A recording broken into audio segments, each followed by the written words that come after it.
Hi friends. నేను SEBI registered కాదు. నేను చెప్పేవన్నీ కూడా ఎడ్యుకేషనల్ పర్పస్‌గానే మీరు భావించండి. నేను చెప్పినట్టుగా మీరు ట్రేడింగ్ అనేటువంటిది చేయవద్దు. ఇది నా మనవి.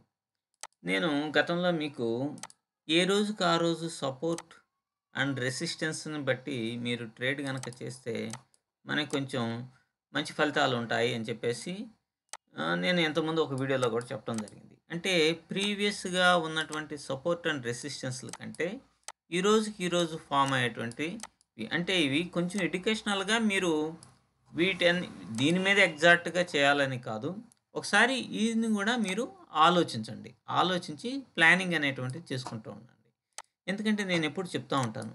ట్రేడింగ్‌లో ఎప్పటికప్పుడు ప్లానింగ్ అనేటువంటిది మోస్ట్ ఇంపార్టెంట్ అనమాట. అంతేగాని మనం గతంలో ఇట్లా జరిగింది కాబట్టి ఇట్లా చేద్దామని అనుకుంటే కొంచెం ఫలితాలు తారుమారయ్యేటువంటి అవకాశం ఉంటుంది. కొంతమంది సక్సెస్ అవుతుంటే దాని గురించి నేనేం కామెంట్ చేయట్లేదు. ఇది వచ్చేసరికి డే క్యాండిల్. సహజంగా ఈరోజు పెద్ద బేరిష్ క్యాండిలే పడింది. మనం పట్టించుకోము. ఇట్లా ఈ ఒక పిన్ బార్ అనేటువంటిది పడింది. ఈ పిన్ బార్ అనేటువంటిది పడ్డప్పుడు ఏం చేయాలి? మనం దానికి ఒక ఒక లైన్ అనేది గీసుకుందాం. తర్వాత మనం ఇప్పుడు 3 మినిట్స్‌లోకి వెళ్ళాం.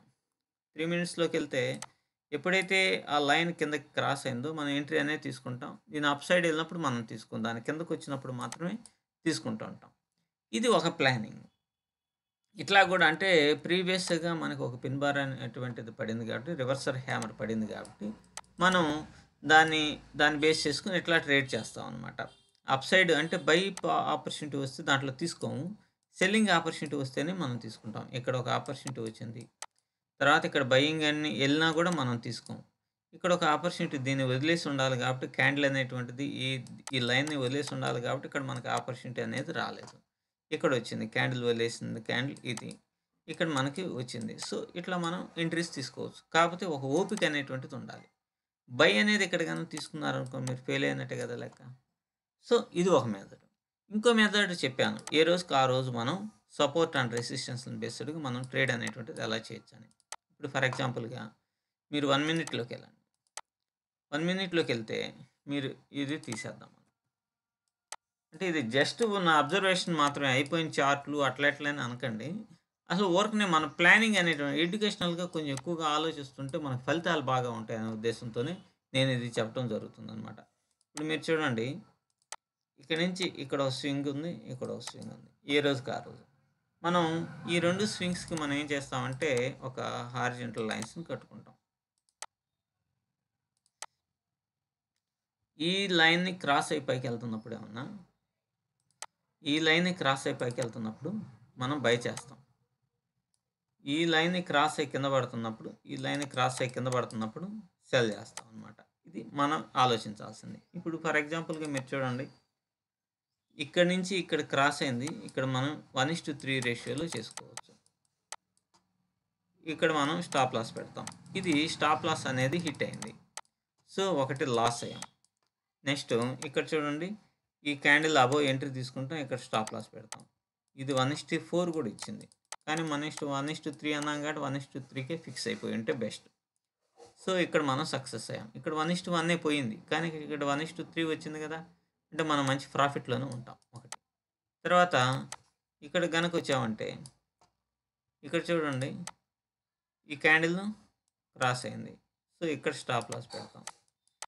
సో, ఇక్కడ ఎంట్రీ అనేది తీసుకుంటాం. 1:3 రేషియోలో మనకొచ్చేసింది. ఇక్కడ 1:3 అంటే 1:3 రేషియోలో మనం 2 సార్లు సక్సెస్ అయ్యాం. ఒకసారి ఫెయిల్ అయ్యామంటే మంచి హ్యూజ్ ప్రాఫిట్ అనేటువంటిది వస్తది. సో, ఇట్లా మనం ప్లాన్ చేసుకోవచ్చు. లేదంటారా? మీరు ఇందాక నేనేం చెప్పాను. ఇప్పుడు మీరు ఇట్లానే 2 గీసుకున్నారు ఏ రోజుకి ఆ రోజు. కానీ ఇందాకనే మనం డే క్యాండిల్‌ని గనక చూసినప్పుడు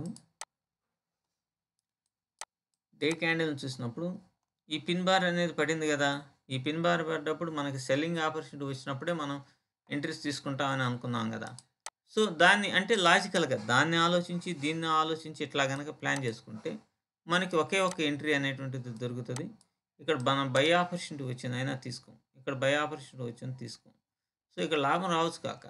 కానీ మనం ఆ క్యాండిల్‌ని బట్టి బయింగ్ ఆపర్చునిటీకెళ్ళకుండా సెల్లింగ్ ఆపర్చునిటీలోనే ఉన్నామనుకోండి. అప్పుడు ఇది క్రాస్ అయింది. ఇక్కడ స్టాప్ లాస్ పెడతాం.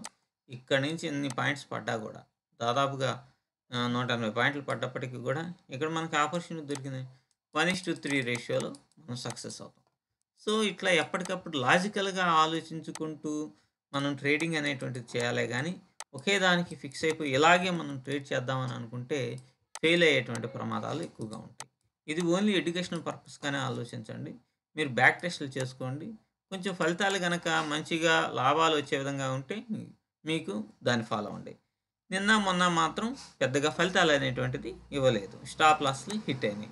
కానీ ఓవరాల్‌గా మీరు 1 మంత్ మొత్తం మీద గనక చూస్తే మంచి ఫలితాలు వస్తాయి. దాంట్లో ఎటువంటి సందేహం ఉండదు. Thank you.